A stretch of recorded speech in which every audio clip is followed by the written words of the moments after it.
Last Christmas Eve, I was working my usual shift as a mall Santa. The place was packed with last-minute shoppers, kids running around, and holiday music blasting through the speakers. I'd been doing this gig for years, so I was used to the chaos. But nothing could have prepared me for what happened that night. I was sitting on my big red chair, ho-ho-hoing, and asking kids what they wanted for Christmas. The line seemed endless, with parents looking stressed and children bouncing with excitement. That's when I noticed this woman hovering nearby, looking anxious and out of place. She kept glancing at me, then at the exit, like she couldn't decide whether to stay or bolt. After a few minutes, she finally worked up the courage to approach me. She leaned in close, and I could smell cheap perfume mixed with sweat. Her eyes were red and puffy like she'd been crying. In a hushed voice, she begged me to tell her son that he wouldn't be getting any presents this year. She explained they were broke and she couldn't afford anything. I was taken aback. In all my years as a mall Santa, I'd never had a request like this. It went against everything the job stood for. I tried to talk her out of it, suggesting maybe we could just say Santa might not be able to bring everything on his list. But she was adamant. She said her boy needed to learn that life isn't fair, and it was time he grew up. Something about the desperation in her voice made me reluctantly agree. A few minutes later, I saw them in line. The kid looked about 7 or 8, skinny with messy hair and clothes that seemed a size too small. He was fidgeting, eyes darting around the decorations. As they got closer, I could see the mother whispering to him, probably prepping him for disappointment. When it was finally their turn, the boy climbed onto my lap. He was lighter than I expected, and I could feel his bones through his thin jacket. I started with the usual questions, asking his name and if he'd been good this year. He nodded shyly, his eyes wide with hope. Then came the moment I was dreading. I took a deep breath and told him that unfortunately, Santa wouldn't be able to bring him any presents this year. I tried to soften the blow, saying something about the elves being behind on toy making, but I could see the words hit him like a punch to the gut. For a second, he just stared at me, uncomprehending. Then his face crumpled and he let out a wail that made everyone nearby turn and stare. I expected tears, maybe some yelling, but what happened next caught me completely off guard. The kid launched himself at me, tiny fists flying. He was screaming incoherently, a mix of "You're not Santa" and "I hate you." His nails scratched my face and he even managed to yank off my fake beard. I was so shocked I didn't even try to defend myself at first. Parents gasped and pulled their children away as the boy continued his assault. He was like a wild animal, kicking and biting. I tried to hold him at arm's length, but he was surprisingly strong for his size. In the chaos, he knocked over the Christmas tree next to my chair, sending ornaments shattering across the floor. Other children in line started crying, some joining in with screams of their own. It was like a domino effect of holiday terror. Parents were yelling, kids were wailing, and in the middle of it all was this boy, unleashing years of pent-up frustration and disappointment. I looked for the mother, hoping she'd intervene, but she had disappeared. Whether from shame or fear, I'll never know. I was on my own, trying to contain a situation that was spiraling out of control by the second. The boy broke free from my grasp and started running around the Santa's village setup, destroying everything in his path. He tore down garlands, smashed the fake presents, and even managed to tip over one of the mechanical reindeer. The sound of it crashing to the ground was like a gunshot in the mall. Other kids, caught up in the frenzy, started joining in. What began as one child's meltdown was turning into full-scale holiday anarchy. I saw a group of boys stomping on the fallen Christmas tree, while a little girl was gleefully tearing apart the stuffed elves. I tried to stand up and restore order, but I slipped on some broken ornaments and fell hard on my back. The wind was knocked out of me, and for a moment, all I could do was lie there, staring up at the ceiling, wondering how things had gone so wrong so quickly. That's when mall security finally showed up. 2 guards rushed in trying to corral the rioting children, but these kids were like gremlins on a sugar high, dodging and weaving between adults' legs. I saw one guard take a candy cane to the eye, while another was brought down by a group of toddlers who clung to his legs. The original boy was still on a rampage. He'd found the sack of candy I used for treats and was pelting everyone in sight with hard peppermints. Parents were using Christmas wreaths as shields, trying to protect themselves and their children from the sugary projectiles. I managed to get to my feet, my Santa suit torn and dirty. I tried to approach the boy, thinking maybe I could calm him down, but he saw me coming. With a war cry that would put fear into the heart of any elf, he charged at me, head lowered like a bull. I braced for impact, but at the last second, he veered off and ran straight for the giant gingerbread house that served as the entrance to Santa's village. With strength I wouldn't have thought possible, he began to tear it apart, kicking through the fake icing and pulling off chunks of styrofoam gingerbread. The security guards were overwhelmed, trying to deal with the other children who were still caught up in the destruction. I saw one guard on his radio, probably calling for backup, while the other was attempting to form a barrier with overturned gift boxes. The chaos had spread beyond Santa's village. I could hear screams and the sound of breaking glass from nearby stores. It was like the boy's meltdown had triggered some sort of primal response in everyone. The holiday spirit had been replaced by a Lord of the Flies mentality, and it was spreading fast. I knew I had to get out of there. This was way beyond my pay grade, and frankly, I was scared. I'd signed up to hand out candy canes and take pictures, not deal with a full-scale riot. As I watched the gingerbread house finally collapse, I made my decision. I didn't even bother going to the break room to change. I just started pushing my way through the crowd, still in my tattered Santa suit. People were running in all directions, some trying to escape, others eager to join in the mayhem. I saw a group of teenagers looting the sunglasses kiosk, and a middle-aged woman was using a mannequin arm to smash a storefront window. I finally made it to one of the emergency exits. As I pushed it open, the alarm blaring only added to the cacophony behind me. I stumbled into the parking lot, the cold air a shock after the overheated chaos of the mall. I could hear sirens in the distance, growing louder. Police cars and even a fire truck were racing towards the mall. As I hurried to my car, I saw news vans pulling up, reporters already setting up their cameras to capture the madness. I fumbled with my keys, my hands shaking so bad I could barely get the door open. As I finally managed to start the car and pull out of the parking lot, I caught one last glimpse of the mall in my rearview mirror. People were streaming out of the exits, some crying, some laughing hysterically. Through the glass doors I could see flashes of movement and what looked like smoke rising from somewhere inside. I drove home in a daze, still wearing the ruined Santa suit, bits of fake beard still clinging to my chin. I knew I'd never work as a mall Santa again. Hell, I wasn't sure I'd ever be able to celebrate Christmas again without remembering the night holiday cheer, turned into holiday fear. Hey there. Hope you're enjoying the video so far. If you do, please hit the like button and subscribe to the channel. It really helps the channel to grow and reach more people. And now.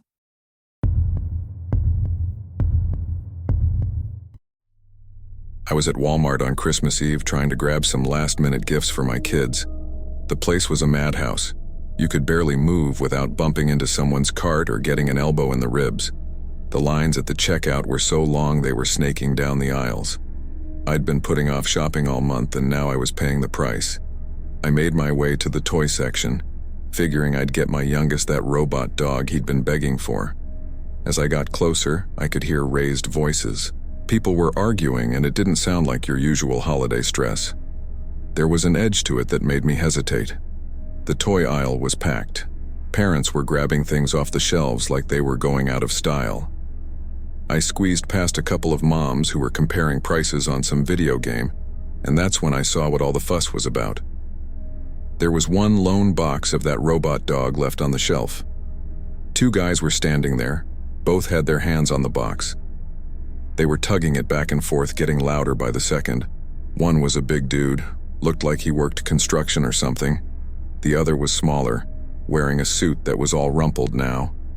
Neither of them was backing down. I should have just turned around and left, found something else for my kid. But I stood there watching like an idiot. The guy in the suit was yelling about how he'd been searching every store in town for this toy. The big guy was shouting back that he'd been here first and his kid would be devastated without it. More people were gathering around, some egging them on, others trying to calm them down. A Walmart employee, couldn't have been more than 20, came over. Poor kid looked terrified. He tried to offer them rain checks or suggest other toys. They weren't having it. Suddenly, the big guy yanked the box hard. The suit lost his grip and stumbled back, knocking into a display of stuffed animals. They went flying everywhere. For a second, I thought that was it. The big guy had won. But then the suit came up swinging. His fist connected with the big guy's jaw. There was this sickening crack, and the big guy's head snapped back. The box dropped to the floor, forgotten, and then all hell broke loose. The big guy roared and tackled the suit. They went down hard, crashing into more displays. Toys were scattering everywhere. People started screaming. Some were trying to pull the guys apart. Others were diving for the fallen robot dog. I backed up, trying to get out of the way. That's when I saw the glint of metal. The suit had pulled out a knife. It wasn't very big, probably a pocket knife, but in that moment it looked like a sword. Everything seemed to slow down. The big guy's eyes went wide when he saw the blade. He let go of the suit and put his hands up. But the suit was beyond reason. He was waving that knife around, screaming about how he wasn't leaving without that toy. People were really panicking now. Parents were grabbing their kids and running. Others were frozen in place, staring at the knife like they couldn't believe what they were seeing. I heard someone yelling for security, but it seemed so far away. I tried to back up further, to get away from the crazy guy with the knife, but there were too many people. Someone bumped into me hard. I lost my balance and fell backwards. I felt this sharp pain in my arm as I crashed into something. When I looked down, I saw blood. A lot of blood. I'd fallen into a display of Christmas ornaments. A broken one had sliced my arm open pretty bad, but I couldn't focus on that because the guy with the knife was getting closer. He wasn't even looking at the toy anymore. His eyes were wild, darting around like he was cornered. That's when the lights flickered. A voice came over the intercom, loud and stern. The store was going into lockdown. No one in, no one out. My stomach dropped. I was trapped in here with a madman, bleeding all over the place. People really freaked out then. There was a stampede for the exits, but the security gates were already coming down. I saw a woman get knocked over, a kid start crying hysterically. The guy with the knife was yelling that we were all hostages now. I managed to pull myself up, holding my arm. I needed to find help, to stop the bleeding. But everyone was too busy trying to save themselves. I stumbled down the aisle, leaving a trail of blood on the dirty linoleum floor. I made it to the pharmacy section. It was deserted. I grabbed some gauze and tried to wrap my arm, but my hands were shaking so bad I could barely manage it. I could still hear shouting from the toy section, crashes and bangs as more things were knocked over. I don't know how long I sat there, hidden behind the pharmacy counter. Time seemed to stretch out forever. My arm throbbed. I was getting dizzy from the blood loss. Every now and then, I'd hear someone run past, or a child crying. But mostly, it was this eerie quiet broken by distant shouts. At some point, I heard sirens. A lot of sirens. Then there was a bullhorn, cops telling everyone to stay calm. But how could anyone be calm? We were locked in a store with a knife-wielding maniac, all because of some stupid toy. The police tried negotiating. I could hear them talking to the guy, telling him to put down the knife. He was screaming back about how no one understood how important this was. It was surreal.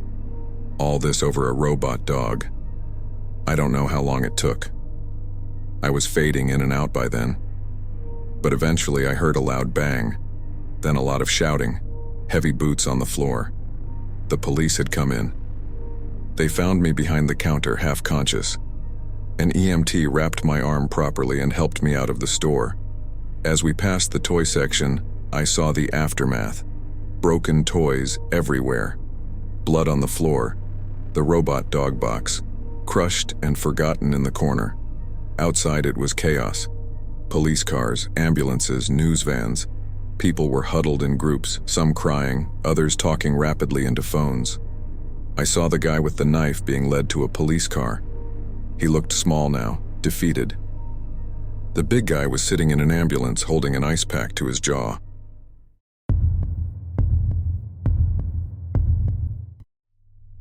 I was working the night shift at this big superstore during the holiday season. It was my third year doing it, and I thought I'd seen it all. You know, the usual stuff.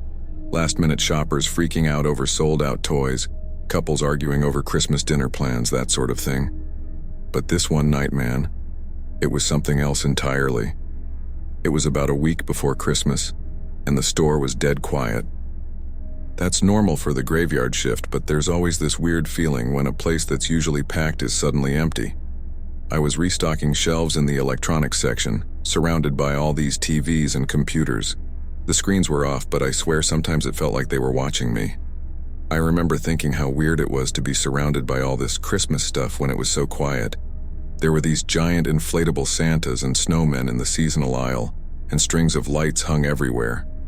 During the day, it probably looked festive, but at night, it was just creepy. Anyway, I was putting out some new gaming consoles when I heard this noise. At first, I thought it was just the building settling or something. Old buildings make weird noises, right? But then I heard it again. It was like a scratching sound, followed by a soft thump. I tried to ignore it, but it kept happening. Scratch, thump, scratch, thump. It was coming from somewhere near the Christmas decoration section. I figured maybe it was a mouse or something. We'd had problems with them before, especially when it got cold outside. I decided to check it out. I couldn't just leave it if it was a mouse.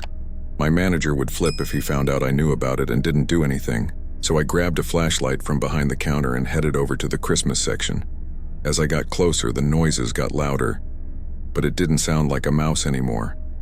It was too big, too deliberate. I started shining my flashlight around, looking for the source. The beam caught all these shiny ornaments and tinsel, making weird reflections everywhere. It was disorienting, like being in some messed up funhouse. That's when I saw something move behind a big display of artificial trees. It wasn't small like a mouse, it was big, person-sized big. I froze. My mind was racing, trying to make sense of what I was seeing. Was it another employee? A really ambitious shoplifter? I called out, asking if someone was there. No answer. Just more rustling.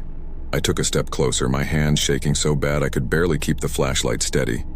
And then, from behind this giant inflatable snowman, a man emerged. He was dirty, his clothes all ragged. His hair was long and matted, and his beard was wild. But what really got me were his eyes.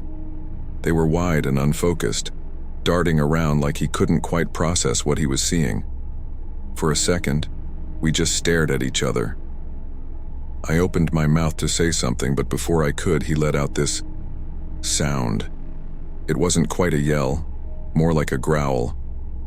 And then he lunged at me. I dropped the flashlight and ran. I could hear him behind me, knocking things over as he chased me. My mind was blank except for one thought. I had to get away. I ran down the main aisle past all the checkout counters. I could hear his footsteps getting closer. I turned down the grocery aisle thinking maybe I could lose him in the maze of shelves. Bad idea.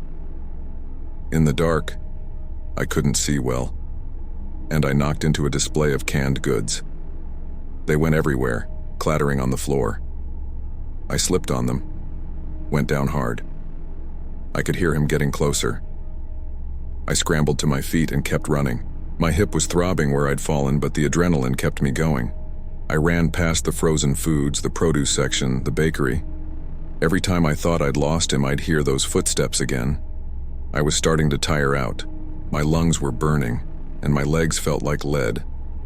I knew I couldn't keep this up much longer. That's when I remembered the security office. It was on the other side of the store, but it had a solid door with a good lock. I changed direction, heading for the back of the store. I could hear him behind me, getting closer.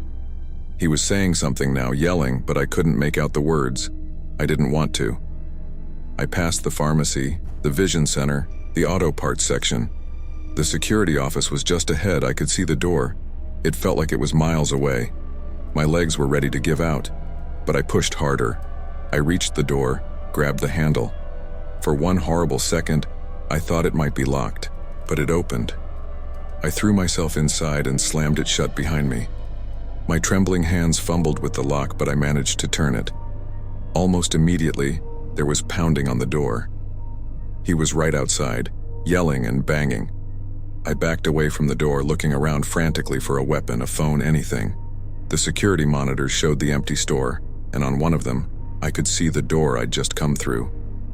The man was there, throwing himself against it. I found the phone and called 911.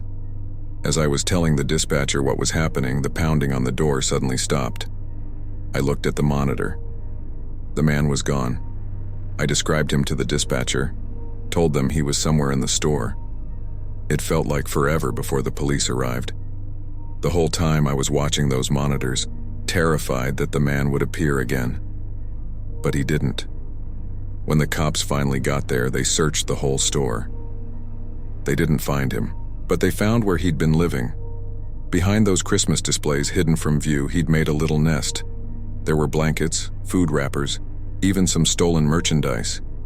He must have been living there for days, maybe weeks, coming out at night when the store was empty, taking what he needed. The police took my statement and that was it. They never found the guy. For all I know, he's still out there somewhere, maybe in another store behind another Christmas display. I quit that job the next day. I couldn't stand the thought of being in that store again, especially at night.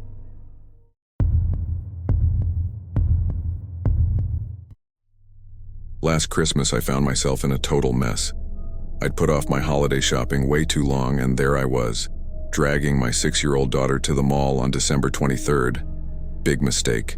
Huge. The place was an absolute zoo. I mean, I've seen Black Friday crowds that were tamer than this.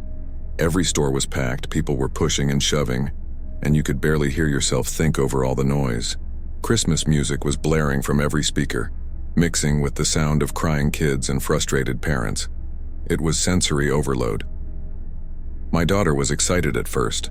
All the decorations, the giant Christmas tree in the center court, the fake snow. It was like a winter wonderland to her. But after an hour of being jostled around and waiting in long lines, she started getting cranky. I don't blame her. I was feeling pretty frazzled myself. We'd been to about 5 stores and I still hadn't found half the stuff on my list. My daughter was tugging on my sleeve, saying she was hungry and tired. I promised her we'd get something to eat soon, just one more store. That's when things started to go wrong. We were in this big department store, and it was absolute chaos. People were grabbing things off shelves like it was the end of the world.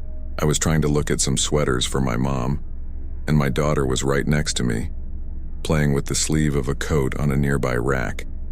I turned away for maybe 10 seconds to grab a sweater off a high shelf. When I looked back, she was gone. Just gone. I called out her name, thinking she'd just wandered a few feet away. No answer. I started looking around frantically, calling louder. People were giving me weird looks, but I didn't care. I rushed to the end of the aisle, looking both ways. Nothing. I ran up and down the nearby aisles, calling her name. My voice was getting more panicked with each shout. I couldn't see her anywhere. The store suddenly seemed massive, like a labyrinth of clothes racks and shelves. I ran to the nearest employee I could find, a young guy folding shirts. I must have looked crazy, all wide-eyed and out of breath. I told him my daughter was missing, described what she was wearing. He got on his radio right away, alerting security. Things started happening fast after that. Security guards appeared asking me questions. What was she wearing? How tall was she? What color was her hair? I answered as best I could, but my mind was racing. All I could think about was my little girl, lost and scared in this sea of strangers. They made an announcement over the PA system, asking everyone to be on the lookout for a little girl matching her description. I could see people looking around, some with concern, others just annoyed at the interruption to their shopping. One of the security guards told me they were implementing something called a Code Atom. I'd never heard of it before, but apparently it's a special protocol for when a child goes missing in a store. They started locking down the exits, checking everyone leaving the store. I was trying to stay calm, but inside I was falling apart. Every horrible scenario was running through my head. What if someone had taken her? What if she'd wandered outside? It was freezing out there and she didn't have her coat. The security team split up to search the store systematically. They told me to stay near the customer service desk in case she turned up. Staying in one place was torture. I wanted to run through every inch of that store screaming her name. Time seemed to slow down. Every minute felt like an hour. I kept checking my phone, watching the minutes tick by. It had been almost an hour since I'd last seen her. An hour. Do you know how much can happen in an hour? The store manager came to talk to me. He was trying to be reassuring, telling me they were doing everything they could. But I could see the worry in his eyes. This wasn't just a lost kid anymore, this was serious. They expanded the search to the rest of the mall. More security guards appeared, along with some police officers. They were questioning everyone, showing a picture of my daughter from my phone. I felt so helpless, just standing there while everyone else searched. Another hour passed. The mall was supposed to be closing soon, but they announced they were staying open until she was found. I was grateful, but also terrified. What if they didn't find her? What would happen then? I was sitting on a bench, my head in my hands, when I heard some commotion. One of the security guards was running towards me, talking into his radio. My heart leapt into my throat. Had they found her? The guard told me they'd heard noises coming from one of the service elevators, the ones used by staff to move stock between floors. It was on the far side of the mall, in an area customers weren't supposed to go. I ran. I didn't wait for the guard. I didn't listen to him calling after me. I just ran. Through the store, out into the mall, past confused shoppers and concerned employees. I must have looked like a madwoman, but I didn't care. I found a group of people gathered around an elevator door. Maintenance workers were there with tools, trying to get it open. I could hear faint crying coming from inside. It was her. I knew it was her. It felt like it took forever for them to get that door open. Every second was agony. But finally, with a loud creak, the doors slid apart, and there she was. My little girl curled up in the corner of the elevator, tears streaking her face. She looked up, saw me, and just burst into fresh tears. I rushed in and scooped her up. She was shaking, clinging to me like she'd never let go. I was crying too, holding her so tight I was afraid I might hurt her. She tried to tell me what happened between sobs. She'd wandered off, looking for the toy store we'd promised to visit. She got lost and decided to take the elevator back to where she thought I was. But she hit the wrong button and somehow ended up in this service elevator. When it got stuck between floors, she panicked and didn't know what to do. The relief I felt was overwhelming. She was safe. She was here in my arms. Nothing else mattered. The security team and police wanted to ask her some questions, make sure nothing else had happened. But I couldn't let her go just yet. I just stood there in that service corridor, holding my daughter and crying while people milled around us. Eventually, we made our way back through the mall. People were staring, some clapping when they realized this was the little girl everyone had been searching for. I barely noticed. I was focused entirely on my daughter, on the solid, real feel of her in my arms. We gave a brief statement to the police, thanked the security team and store staff. Someone offered to drive us home, but I couldn't bear the thought of letting someone else take control. We walked to our car, my daughter's hand gripped tightly in mine.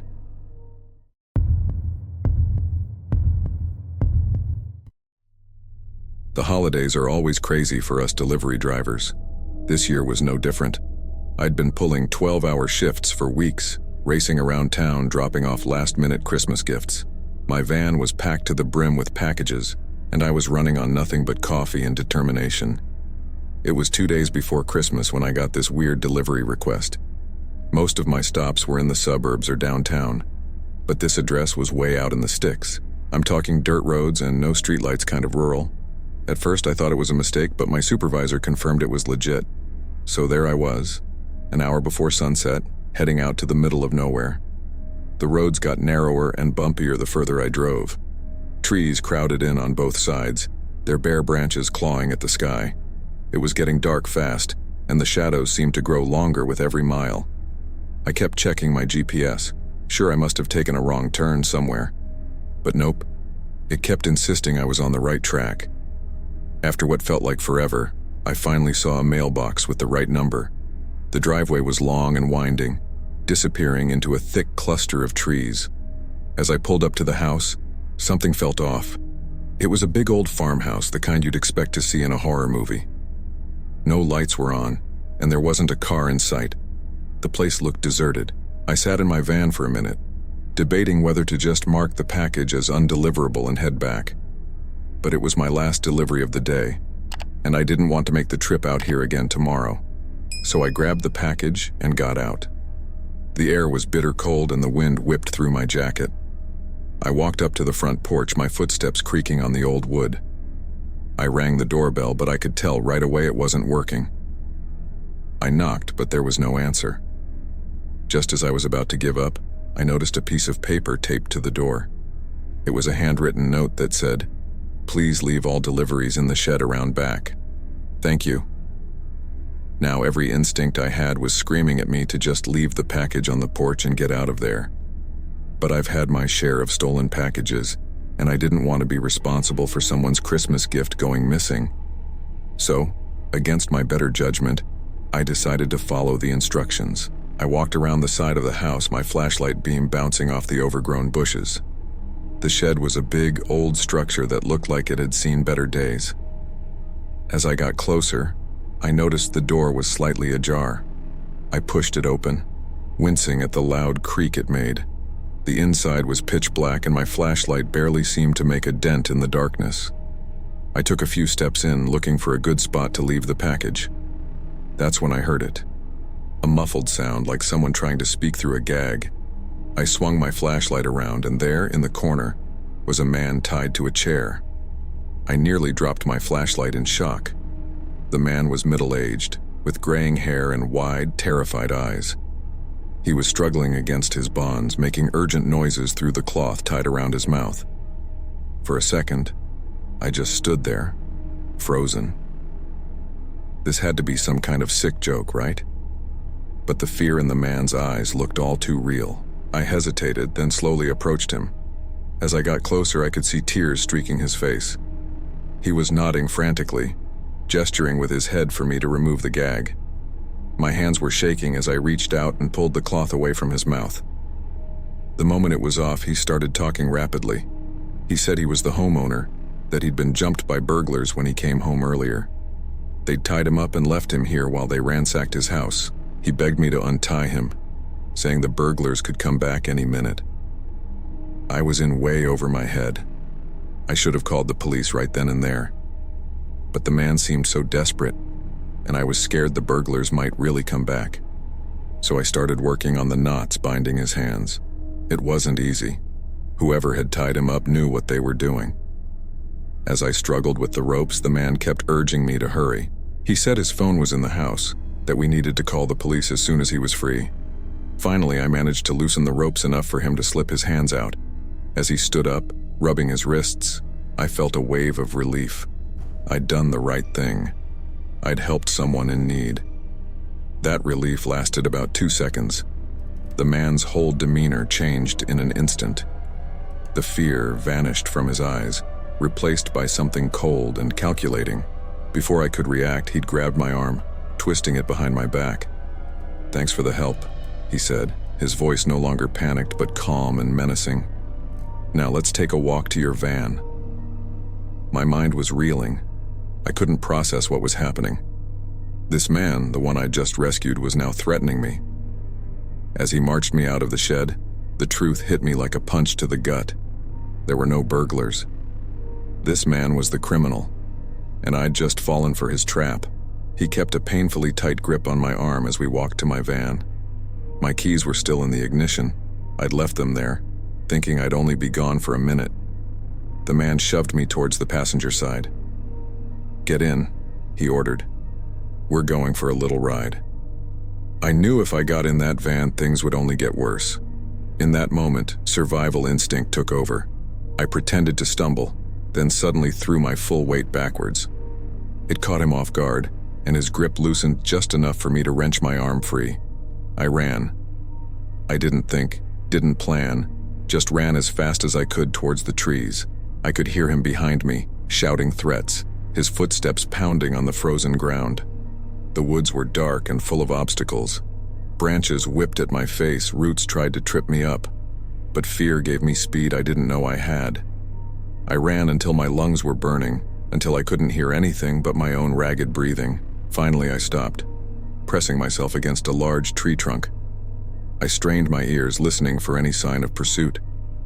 There was nothing but the sound of the wind in the trees. I stayed there for what felt like hours, too scared to move. When I finally worked up the courage to peek out, I could just barely see the lights of a road in the distance. Keeping low and moving as quietly as I could, I made my way towards it. I emerged from the woods onto a highway I didn't recognize. My van, my phone, everything was still back at that house, but I was alive, and that was what mattered. I flagged down the first car I saw, an old pickup truck driven by an elderly couple. They took one look at my wild eyes and torn clothes and asked if I needed help. As we drove to the nearest police station, I couldn't stop shaking. The reality of what had just happened, what could have happened, kept hitting me in waves. I'd gone out for a routine delivery and ended up running for my life through the woods. The police took my statement and sent officers out to the house, but I knew the man would be long gone by then. They found my van abandoned a few miles down the road. The packages were all still there, untouched.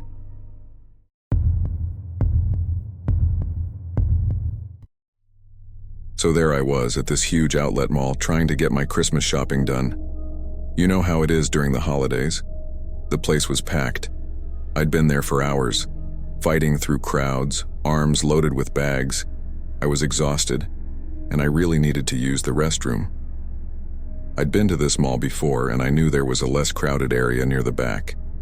It's this section with a few smaller stores that don't get as much foot traffic. I figured I'd head over there to find a bathroom without a line. As I walked towards the quieter part of the mall, I noticed how the crowds thinned out. The Christmas music faded into the background, and the whole atmosphere changed. It was almost eerie how quickly it went from bustling to nearly empty. I spotted the restroom sign down a short hallway. It was one of those single occupancy types, not a big public restroom. I was relieved to see it was unoccupied. I quickly went in, locking the door behind me. The bathroom was small but clean. I set my bags down and did my business. As I was washing my hands, I heard a strange noise from outside. It sounded like something scraping against the door. At first, I thought maybe someone was just impatient waiting to use the bathroom. But then I heard a distinct click. It was the kind of sound you'd hear when someone locks a door from the outside. I froze, my hands still wet from the sink. For a second, I just stood there trying to process what I'd heard. I walked to the door and tried the handle. It wouldn't budge. I pushed harder, thinking maybe it was just stuck. Nothing. That's when I started to panic a little. I called out, asking if anyone was there, but there was no response. I was about to pull out my phone to call for help when suddenly, the lights went out. Just like that, I was plunged into complete darkness. The change was so abrupt that for a moment I couldn't even see my hand in front of my face. My eyes were still adjusting to the darkness when I heard voices. They were muffled, coming from outside the bathroom but getting closer. I couldn't make out exact words at first, just the low murmur of people talking in hushed tones. As the voices got nearer, I started to catch bits and pieces of their conversation. What I heard made my blood run cold. They were talking about robbing people. I heard phrases like easy targets and holiday shoppers. They were planning to mug people in this less crowded area of the mall. I realized with a jolt that I was trapped in the bathroom, just feet away from these criminals. My mind was racing, trying to figure out what to do. I knew I couldn't stay by the door. If they decided to come in, they'd find me immediately. As quietly as I could, I felt my way to the far end of the bathroom. There was a toilet stall there, and I carefully opened the door, wincing at every tiny squeak it made. I climbed onto the toilet, pulling my feet up so they wouldn't be visible under the stall door.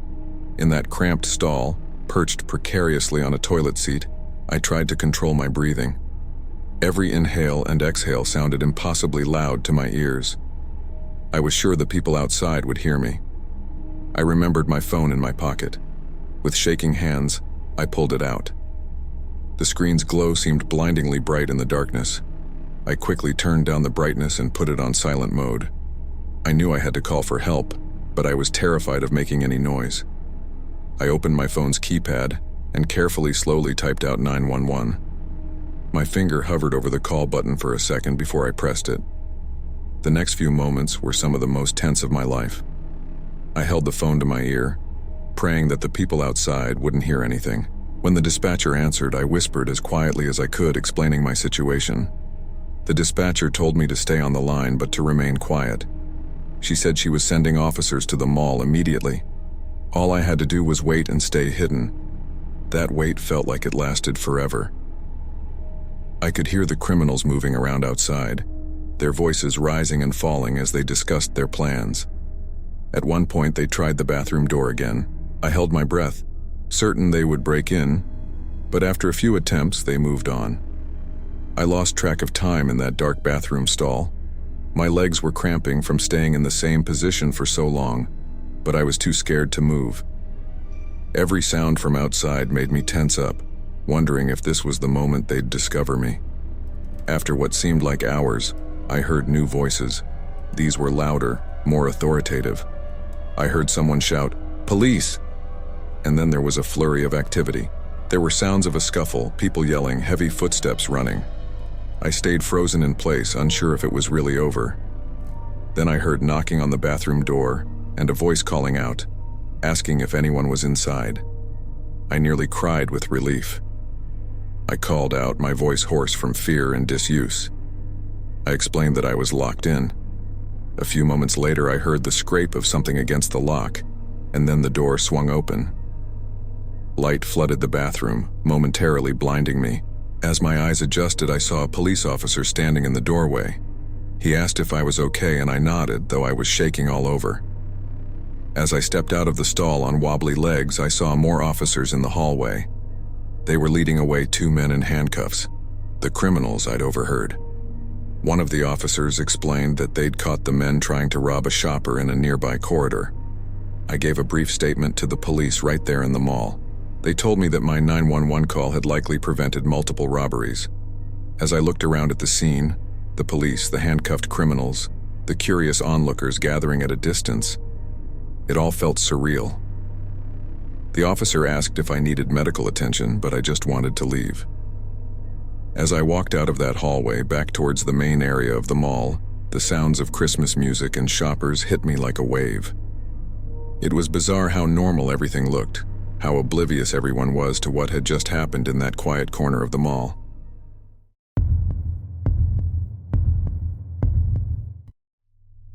Black Friday at the department store where I work is always crazy, but last year it was a whole different level of insane.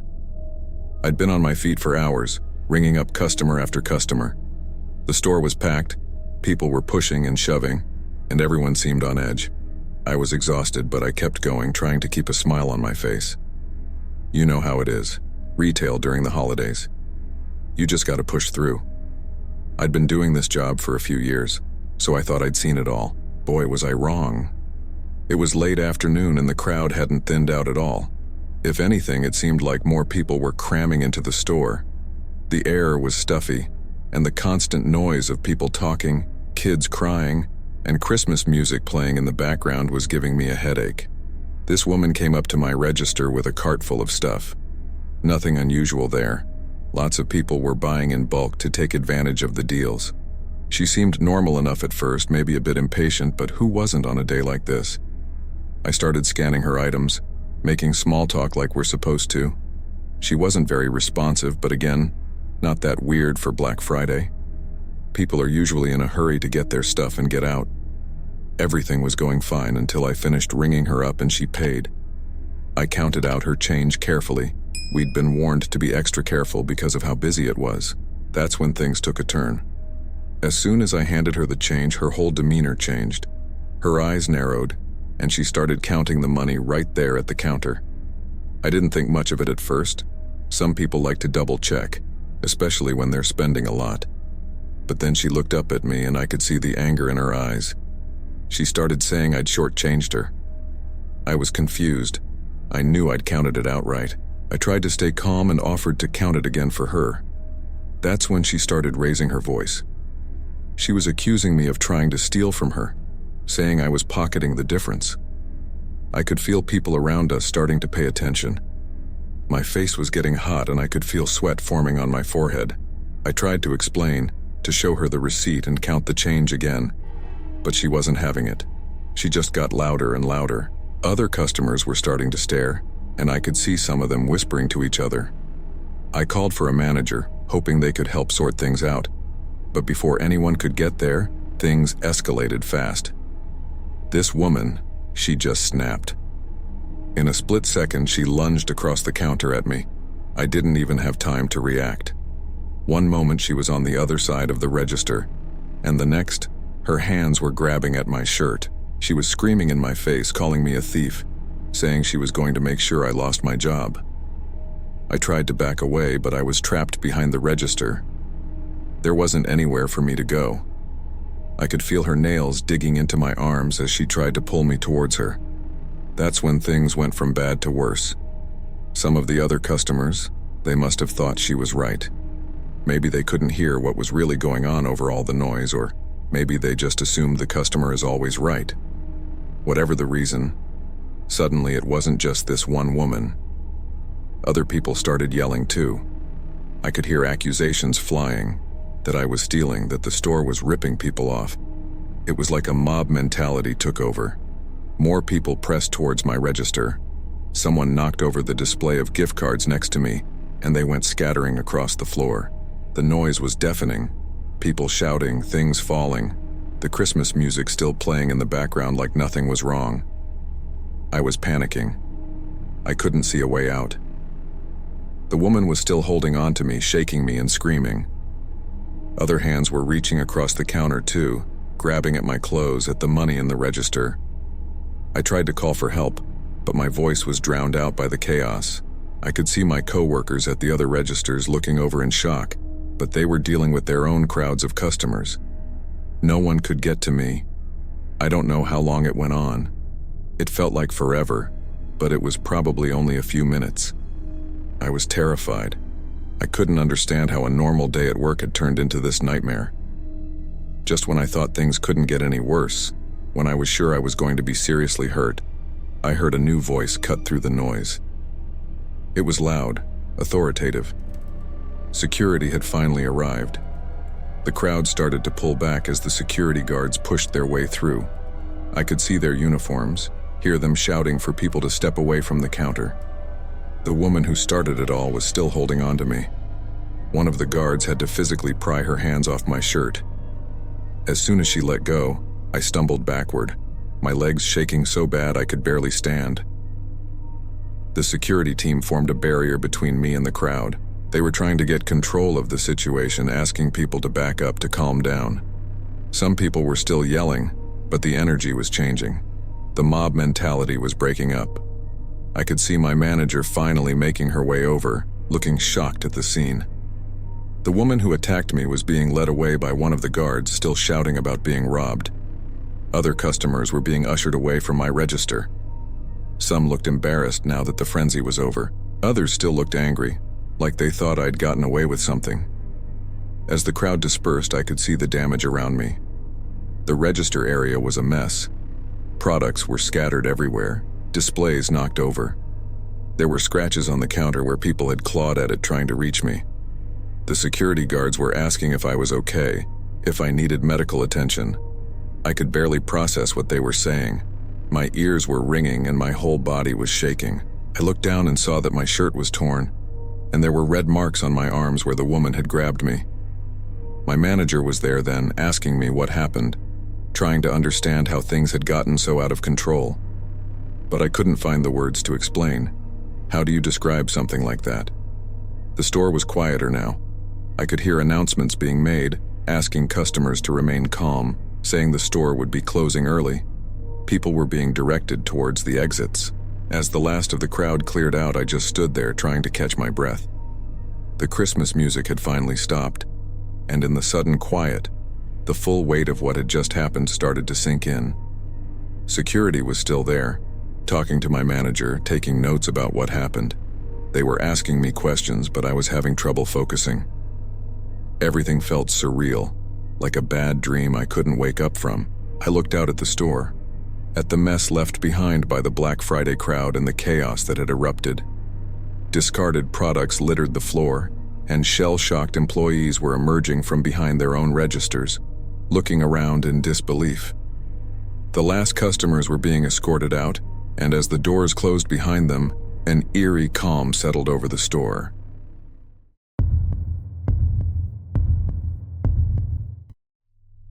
Last Christmas, I was out doing some last-minute shopping for my family. You know how it is, always something you forget until the last minute. I decided to stop by this big electronics store to pick up a new game console for my nephew. The place was packed, of course. Everyone and their mother trying to get those last few gifts before the holidays. I remember walking in and feeling that rush of warm air as the doors opened. It was freezing outside, so it felt nice to step into the heated store. Christmas music was playing over the speakers, and there were these giant inflatable Santas and reindeer everywhere. Typical holiday stuff, you know? I made my way through the crowd, trying to find the gaming section. People were bumping into each other. Kids were running around, and employees looked stressed trying to keep up with all the questions and restocking. Just your average holiday shopping madness. I finally found the right aisle and was looking at the different consoles, trying to figure out which one my nephew would like best. There was this other guy next to me, looked about my age, also checking out the games. We kind of nodded at each other, that sort of silent, "Yeah, we're both stuck doing this last-minute shopping" acknowledgement. That's when everything changed. I heard this loud bang, like something heavy falling over. At first I thought maybe someone had knocked over a display or something, but then I heard shouting. And it wasn't the kind of shouting you hear when someone's angry about long lines or sold-out items.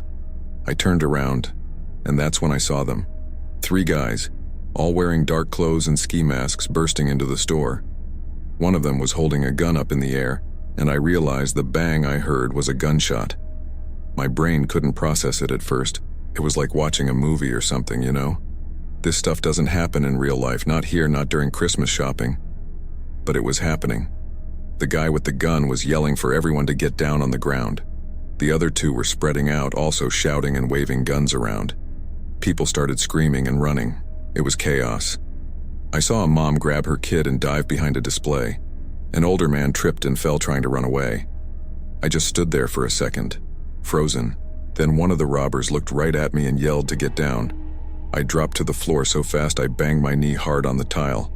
The guy next to me, the one looking at games, he went down too. We were both lying there, face down on the cold floor, not daring to look up. I could hear more shouting, both from the robbers and the people in the store. The Christmas music was still playing, this cheery background noise that made everything feel even more surreal. I remember thinking how weird it was to hear jingle bells while lying on the floor of a store being robbed. The robbers were moving through the store quickly. I could hear the sound of glass breaking and things being thrown around. They were grabbing all the expensive stuff: laptops, phones, tablets. One of them came down our aisle, and I could see his boots as he walked past. He was grabbing game consoles off the shelves, throwing them into a bag. Then things got worse. One of the robbers started yelling for everyone to throw their wallets and phones into the middle of the aisle. I slowly reached into my pocket and took out my wallet. The guy next to me, though, he hesitated. I could see him out of the corner of my eye, and he was trying to slowly slide his phone under his body. I wanted to tell him to just give it up, that it wasn't worth it. But I was too scared to say anything. We weren't supposed to talk or move. I just lay there holding my breath, hoping the robbers wouldn't notice, but they did notice. One of them saw the guy moving and stormed over. He started yelling, asking what the guy was hiding. The man tried to say he didn't have anything, but his voice was shaking. The robber didn't believe him. He grabbed the guy by the back of his jacket and yanked him up. What happened next is something I'll never forget. The robber started hitting the guy, hard. Not just once or twice, but over and over. He was using the butt of his gun, slamming it into the guy's face and head. There was this horrible sound each time it connected, this dull thud mixed with the guy's muffled cries. I was lying there, just inches away from this beating. I could feel the vibrations on the floor each time the robber's foot stomped down. I wanted to do something, to help somehow, but I was paralyzed with fear. I knew if I moved or said anything, I might be next. The beating seemed to go on forever. In reality, it was probably only a minute or 2, but time felt distorted. I could hear the guy's cries getting weaker, and then they stopped altogether. That silence was almost worse than the sounds of the beating. Then I felt something warm and wet on my hand. I realized with horror that it was blood. The guy's blood had splattered onto me. I was lying in a growing pool of it, feeling it seep into my clothes, smelling that metallic scent. The robber finally stopped. He was breathing heavily, and I could hear him muttering curses under his breath.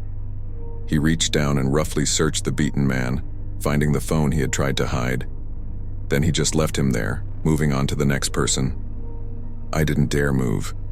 I just lay there, feeling the blood cooling on my skin, listening to the soft whimpers of the man next to me. I wasn't sure if he was conscious or not. I was afraid to look. The robbery seemed to last forever, but it was probably only about 10 or 15 minutes total. Finally, I heard one of them yell that it was time to go. There was a flurry of movement, the sound of running feet, and then suddenly, silence. Well, not complete silence. The Christmas music was still playing. Silent Night was on now, the irony of it almost making me want to laugh hysterically. I could hear people crying softly and someone retching in another aisle. Nobody moved at first. We were all too scared, thinking it might be a trick. But after a few minutes, I heard someone say they were gone. People started to slowly sit up, looking around in shock. I pushed myself up, my arms shaking. My clothes were soaked with blood. I looked over at the guy next to me, the one who had been beaten. He was lying very still, his face swollen and bloody. Someone was kneeling next to him, checking if he was breathing. People were pulling out phones calling 911. A store employee was trying to herd everyone towards the exit. The store looked like a war zone, broken glass everywhere, merchandise scattered all over the floor, and blood. There was so much blood. As we were led outside, I could hear sirens in the distance getting closer. The cold air hit me as we stepped out, making me shiver in my blood-soaked clothes. Police cars and ambulances were pulling into the parking lot, their lights casting eerie red and blue glows over the scene. I stood there watching as paramedics rushed in with stretchers. Police officers were starting to tape off the area. People around me were hugging each other, crying, making frantic phone calls to loved ones. And all I could think was how I'd come here to buy a Christmas gift, and now I was standing outside covered in a stranger's blood, not knowing if he was even alive.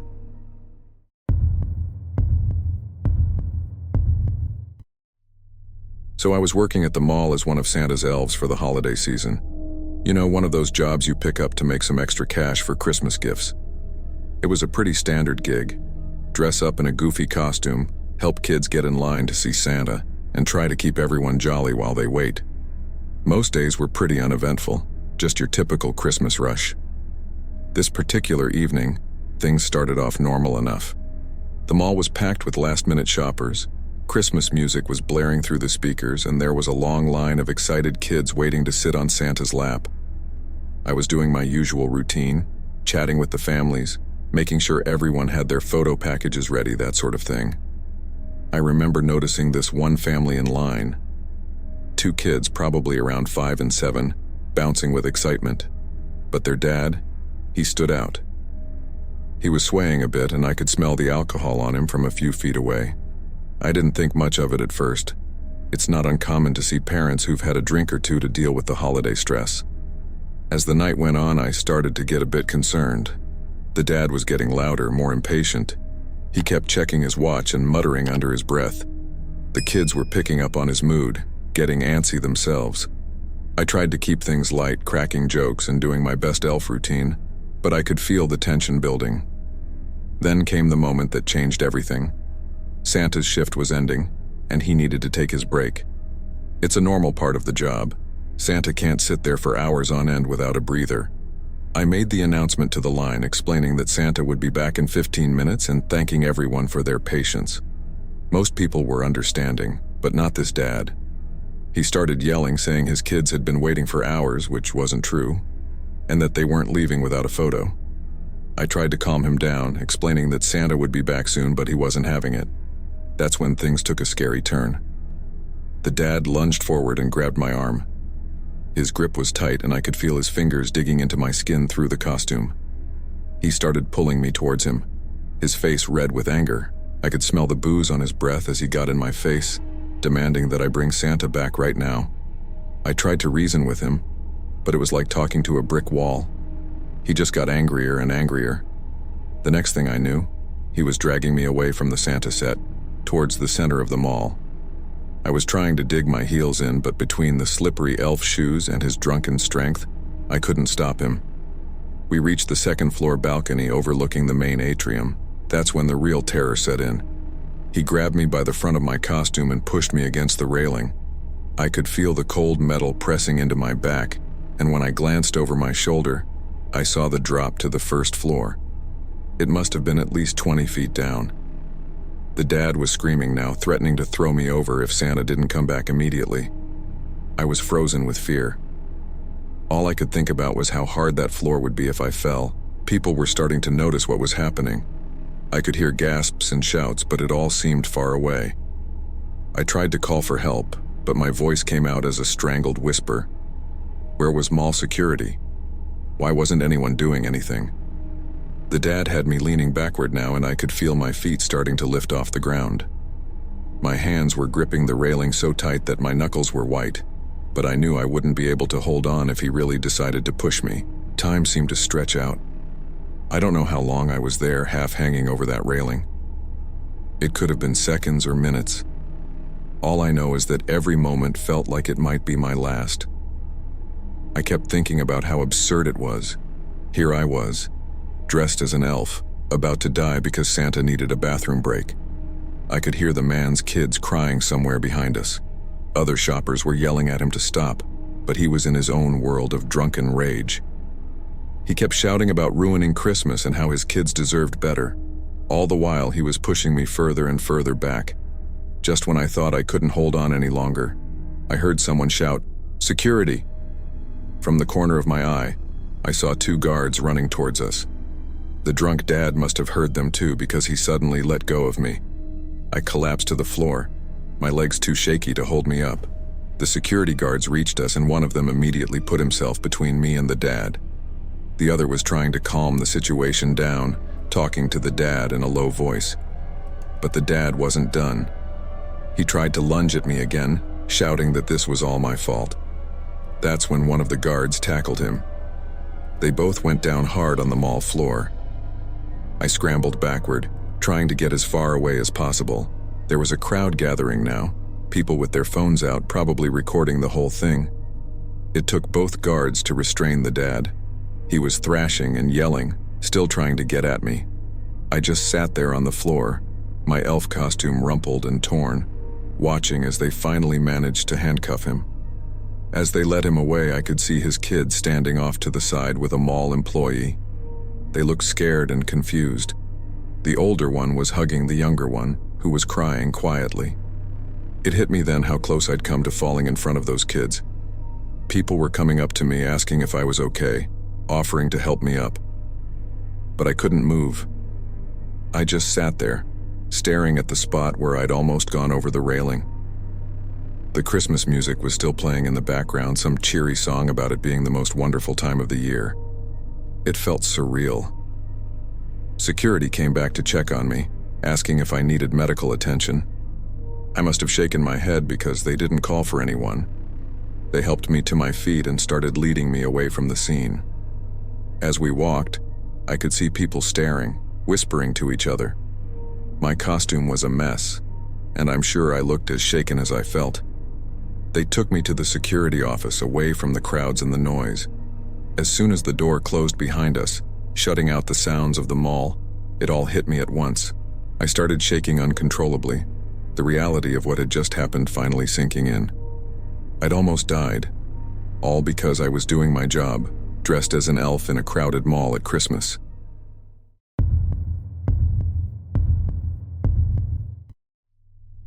I was doing my Christmas shopping at this strip mall near my house. It was pretty crowded, you know how it gets close to the holidays. Everyone rushing around trying to find those last-minute gifts. I'd been there for a couple of hours, going from store to store, checking things off my list. It was getting late, and I was tired from all the walking and carrying bags. I decided to make one last stop at the electronics store to pick up a game for my nephew before heading home. The store was packed, and it took forever to find what I needed and then wait in line to pay. Finally, I was done. I walked out of the store feeling pretty good about finishing my shopping. The parking lot was dark by then. with just the streetlights giving off that orange glow. I remember thinking how quiet it seemed compared to the noise inside the mall.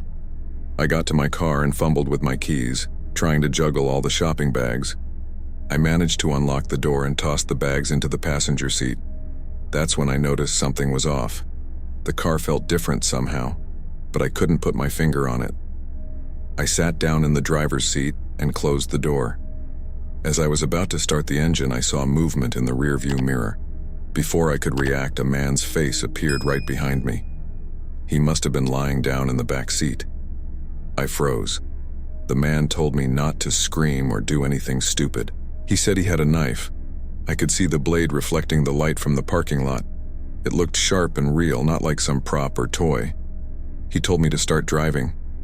My hands were shaking so bad I could barely get the key in the ignition.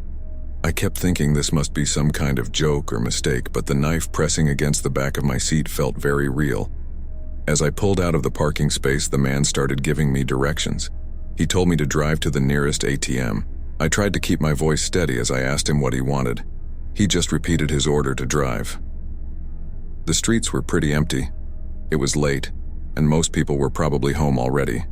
I kept hoping to see a police car or someone who could help, but there was no one around.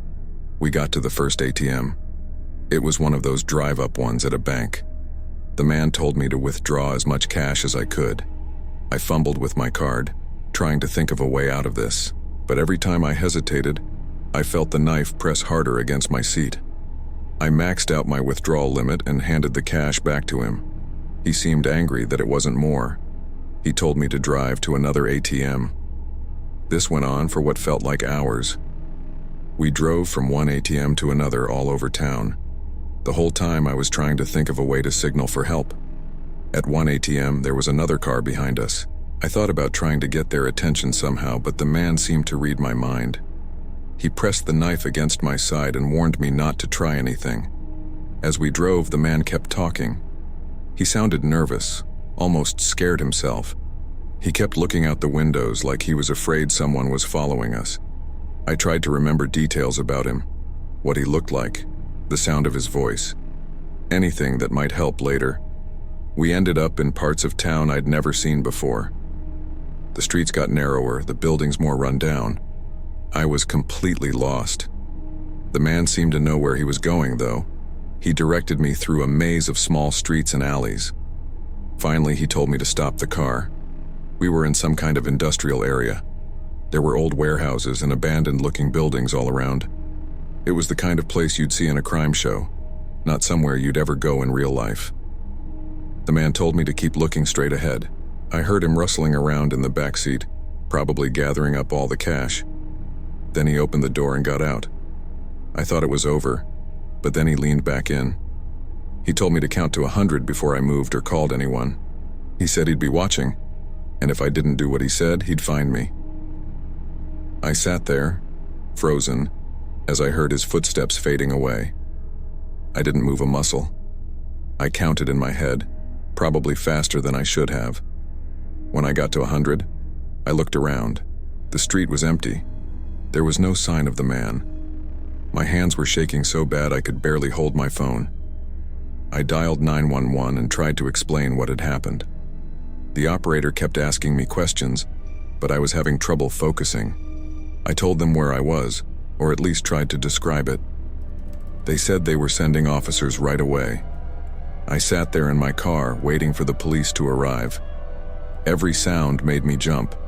I kept checking the back seat, half expecting the man to reappear. The whole thing felt surreal, like a bad dream I couldn't wake up from. When the police finally got there, they asked me a bunch of questions. They wanted to know every detail about what happened, but it was all a blur.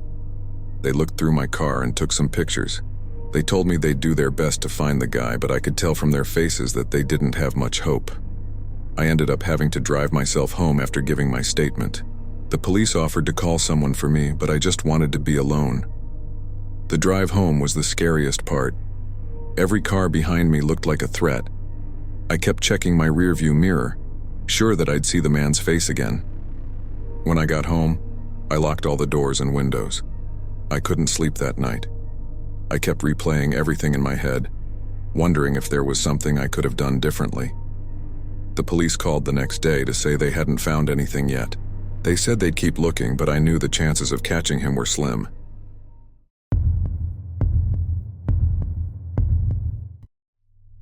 I was working at this toy store in the mall during the holiday season.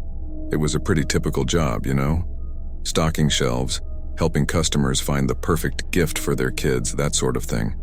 The pay wasn't great, but it helped cover my bills while I was in college.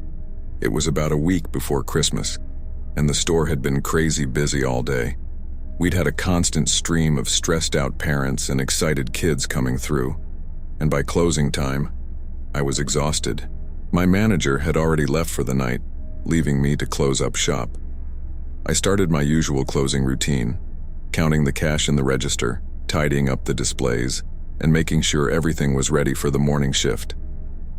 The mall was eerily quiet compared to the chaos of the day.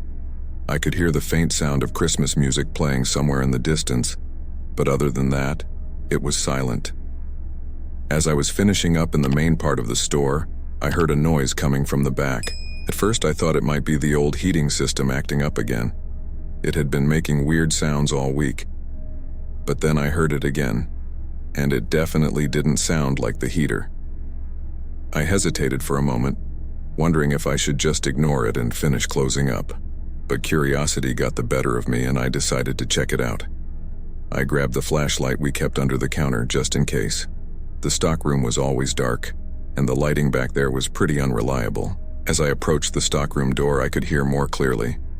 It sounded like whispering and some rustling noises.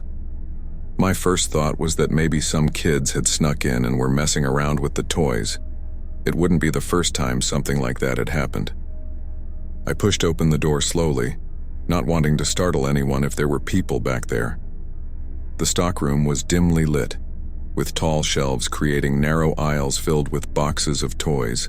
I shined my flashlight down the first aisle but didn't see anything out of place. The noises were clearer now, coming from the back corner of the room. As I moved closer, I started to make out what sounded like giggling, and then a low moan. That's when it hit me. These weren't kids messing around. I rounded the corner of the last shelf and my jaw dropped. There, sprawled out on a pile of stuffed animals, was a couple in a very compromising position. They were partially undressed, surrounded by knocked-over boxes of toys. The woman was holding a large teddy bear in front of her, while the man was fumbling with his belt. For a moment, we all just stared at each other in shock. I was so stunned that I couldn't even form words. The couple scrambled to cover themselves, knocking over more boxes in the process. That's when I noticed the empty beer bottles scattered around them. Great, they were drunk too. I finally found my voice and told them they needed to leave immediately. The woman looked embarrassed and started gathering her clothes, but the man, he had a different reaction. His face twisted into an angry scowl, and he took a step towards me. I backed up, suddenly very aware that I was alone in this stockroom with two strangers, one of whom was looking increasingly aggressive. The man started yelling, asking who I thought I was to interrupt them. His words were slurred, confirming my suspicion about the alcohol. I tried to stay calm, explaining that the store was closed and they were trespassing. I said I'd have to call security if they didn't leave right away. That seemed to make the man even angrier. He lunged forward, grabbing a box from a nearby shelf and hurling it at me. I ducked, and the box crashed into the shelf behind me, sending a cascade of toys to the floor. The woman was pleading with the man to stop, but he wasn't listening. He grabbed another box and another, throwing them wildly in my direction. I was dodging the projectiles as best I could, but in the cramped space of the stockroom, there wasn't much room to maneuver. A box caught me on the shoulder and I stumbled backwards, knocking into a shelf. More toys rained down around me. The man was shouting incoherently now, his face red with rage. He grabbed one of the empty beer bottles and smashed it against the edge of a shelf. The sound of breaking glass echoed through the stockroom, and my blood ran cold as I realized what he was doing. He brandished the broken bottle like a weapon, jagged edges glinting in the dim light. I felt my back press against the wall. I had nowhere else to go. The man advanced slowly, waving the bottle in front of him. The woman was crying now, begging him to stop, but he ignored her completely. My mind was racing, trying to figure a way out of this. The stockroom door seemed miles away. My phone was in my pocket, but I didn't dare reach for it. Any sudden movement might set him off. I could feel my heart pounding in my chest as the man got closer, the broken bottle aimed at my face. Just then, I heard a sound that made me weak with relief. Sirens. They were faint at first, but getting louder quickly. The mall security must have heard the commotion and called the police. The man froze, his head whipping towards the sound. In that moment of distraction, I saw my chance. I lunged to the side, scrambling over fallen boxes and toys. The man yelled and tried to grab me, but he was too slow. I sprinted for the stockroom door, my feet slipping on scattered stuffed animals and action figures. I burst out of the stockroom into the main part of the store, gasping for breath. The sirens were much louder now, and I could see flashing lights through the store's front windows. I ran to the entrance, fumbling with the lock with shaking hands. As I got the door open, 2 police officers came rushing in, hands on their weapons. I pointed towards the stockroom, trying to catch my breath enough to explain what was happening. The officers moved swiftly towards the back of the store. I stayed by the entrance, my legs feeling like jelly as the adrenaline started to wear off. More police cars were pulling up outside, their lights painting the mall parking lot in red and blue. A few minutes later, which felt like hours, the officers emerged from the stockroom. They had the man in handcuffs, the woman following behind, wrapped in a blanket and looking shell-shocked. As they led the couple out of the store, one of the officers came over to me. He started asking questions about what had happened, but I was having trouble focusing. My eyes kept darting to the man as they put him in the back of a police car. Even from a distance, I could see the anger still burning in his eyes as he looked back at the store and at me.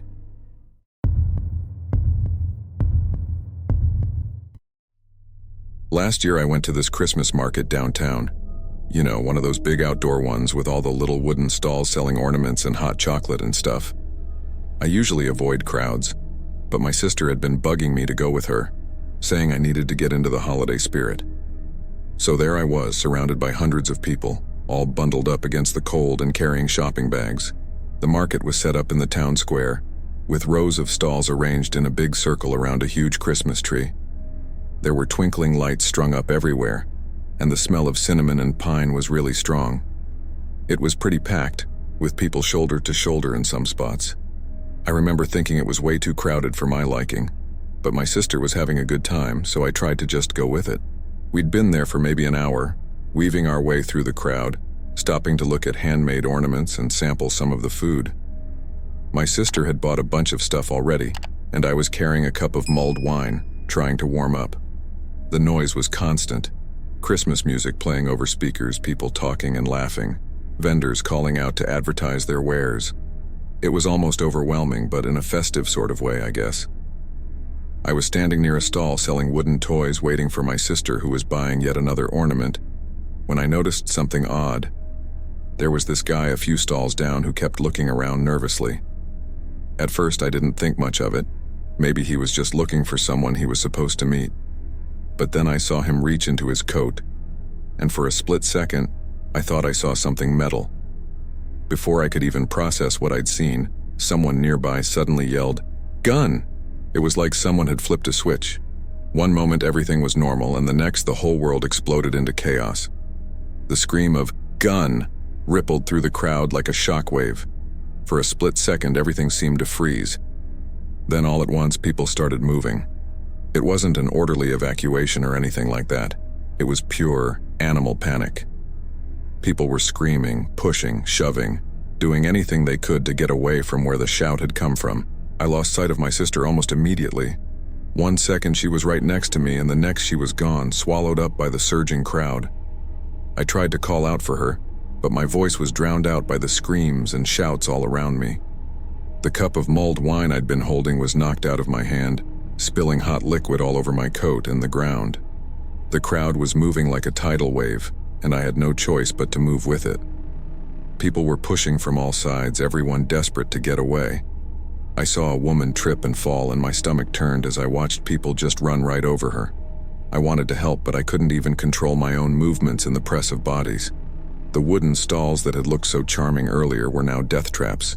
People were crashing into them, knocking them over. I saw one stall collapse entirely, sending glass ornaments shattering across the ground. The sound of breaking glass mixed with the screams and shouts, creating a horrifying cacophony. I was being pushed towards the edge of the square, away from the center where the Christmas tree stood. My feet kept slipping on the icy ground, and I was terrified of falling. I'd seen what happened to that woman who fell, and I knew if I went down I might not get back up. Suddenly I felt a sharp pain in my side as someone's elbow dug into me. I gasped. The wind knocked out of me, and in that moment of distraction I lost my footing. I felt myself falling, and then I was on the ground. The cold of the pavement seeped through my clothes immediately, but I barely had time to register it before people were stepping on me, over me. I tried to get up, but every time I pushed myself even a little bit off the ground, someone would step on my hand or kick my side, sending me back down. I could feel feet on my back, my legs, even my head. The weight was incredible, pressing me into the ground. I couldn't move, couldn't breathe. The noise was deafening, but all I could focus on was trying to protect my head with my arms. I could feel people falling around me, bodies hitting the ground, and then scrambling to get back up. Something heavy, maybe a piece of one of the stalls, landed on my legs, pinning them down. I don't know how long I was down there. It felt like hours, but it was probably only a few minutes. I was sure I was going to die, crushed under the feet of panicking people or suffocated by the press of bodies. I couldn't breathe, couldn't move, couldn't do anything but lie there and pray it would end. Gradually, I started to notice the pressure lessening. The feet stepping on me became less frequent, the weight on my back easing. I could hear voices, but they sounded different now, less panicked, more confused. I managed to lift my head a little, gasping in a breath of cold air that had never tasted so sweet. As I looked around, I saw that the crowd had thinned considerably. There were still people moving around, but they weren't running anymore. Many were standing still, looking confused and scared. I saw police officers moving through the square and heard someone with a megaphone saying something about a false alarm. I pushed myself up onto my hands and knees, every part of my body aching. My clothes were torn and dirty, and I could feel bruises forming all over. As I stumbled to my feet, I saw the devastation around me. The once beautiful Christmas market was in ruins. Stalls were overturned or collapsed, their contents strewn across the ground. The Christmas tree had somehow stayed upright, but many of its ornaments were smashed on the ground around it. People were slowly picking themselves up, looking shell-shocked. I saw medics tending to people who had been injured in the chaos. The guy with the megaphone was still talking, explaining that there had never been a gun, that it had all been a misunderstanding. I stood there, swaying slightly, trying to process what had just happened. The fear, the panic, the certainty that I was going to die. It had all been for nothing. There had never been any real danger. All of this destruction, all of these injuries, caused by a false alarm. As the adrenaline wore off, I started to feel the pain from my injuries more acutely. My ribs hurt with every breath, and I was pretty sure I had sprained my wrist when I fell. I looked around, trying to spot my sister in the crowd, but there were too many people, too much chaos. The police were starting to cordon off areas of the square, and I could hear sirens in the distance. More police, ambulances, fire trucks probably. The Christmas music that had been playing was long gone, replaced by the sound of people crying, the crackle of police radios, the crunch of broken glass underfoot.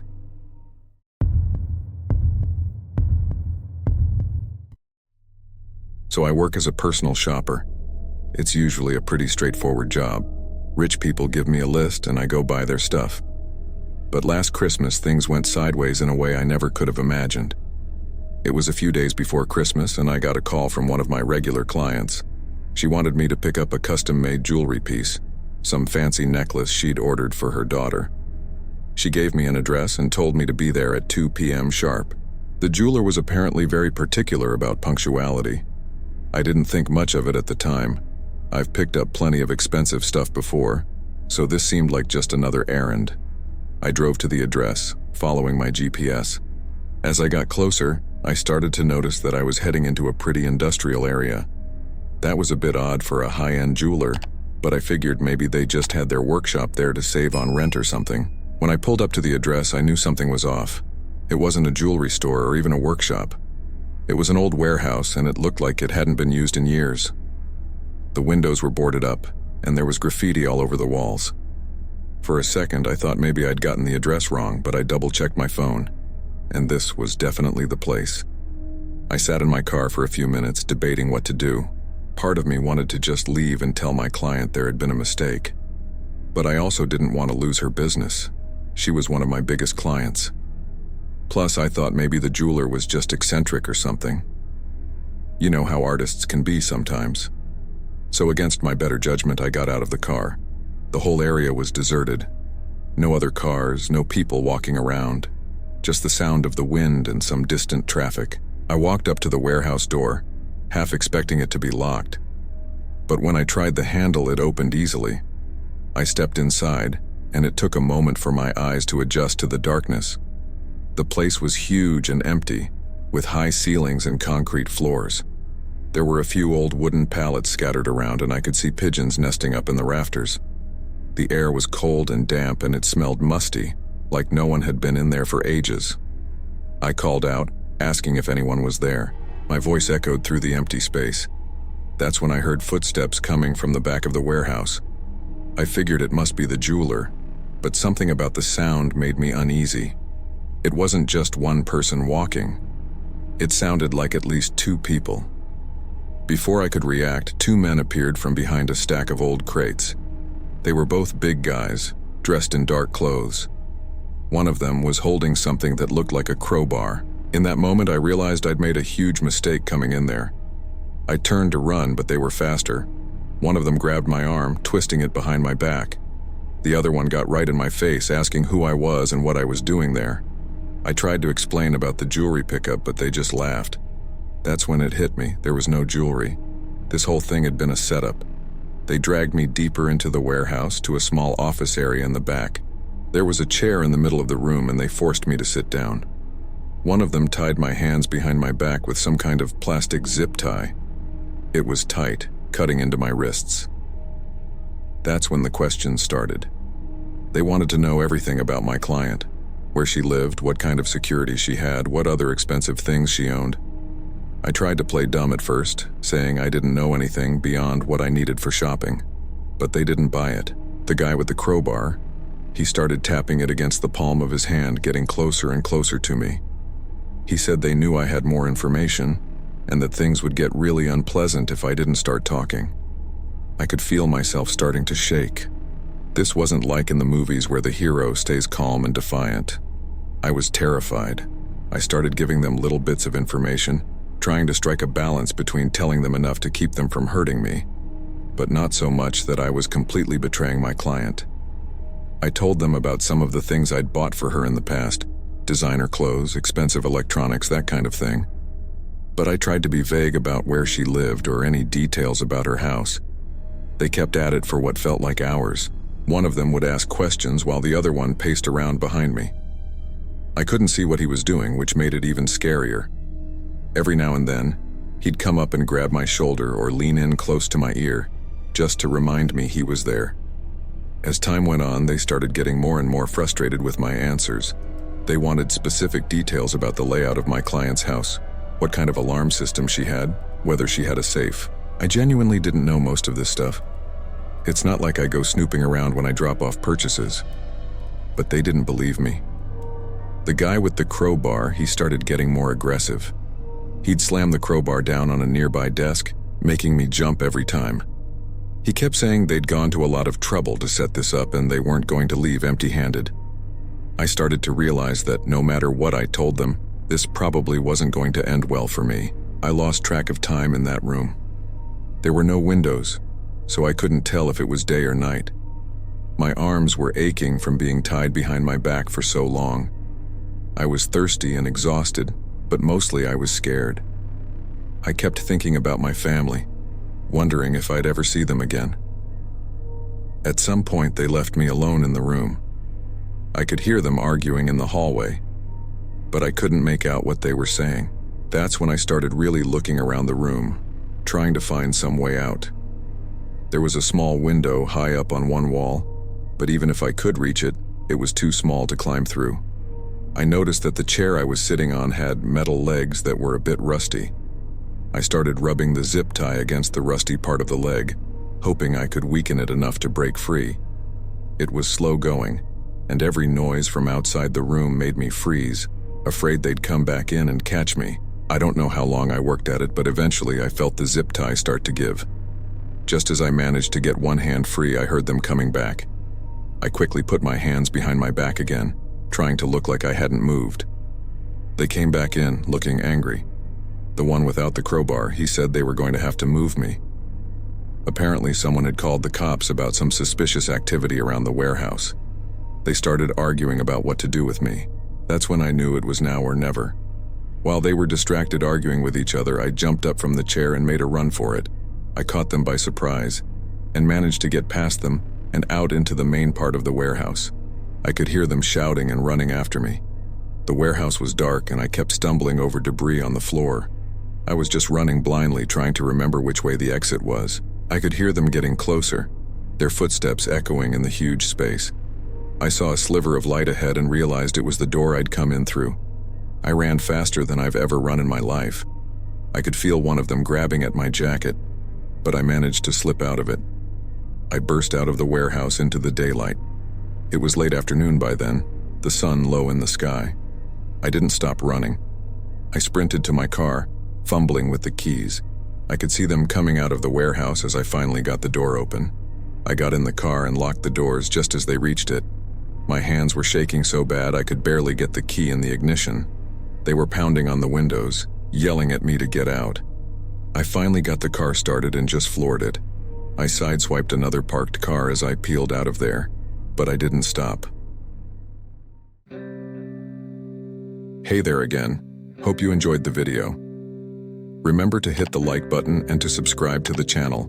This will really help the channel to grow, and you can be notified of the new videos. And I have something more for you. I chose another video for you to watch. Just click the card here to go to the video. Hope you like it. See you there.